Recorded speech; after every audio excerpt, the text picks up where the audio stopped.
ইতিহাসের এক অন্ধকার সময় রাসূল সাল্লাল্লাহু আলাইহি ওয়াসাল্লামের ইন্তেকালের পর কাঁপছিল পুরো আরব ভূমি।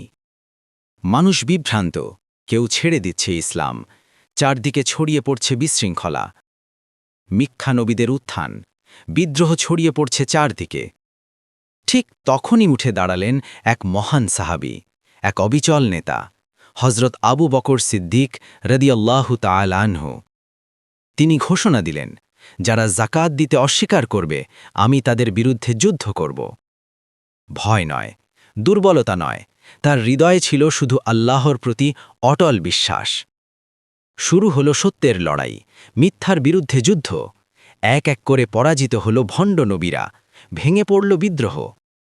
পুনরায় প্রতিষ্ঠিত হল ইসলামের শক্তি। এই সেই বীর, এই সেই খলিফা, যার দৃঢ়তা রক্ষা করেছিল পুরো উম্মাহকে। হযরত আবু বকর সিদ্দিক, ইসলামের প্রথম খলিফা, সত্যের অদম্য সৈনিক।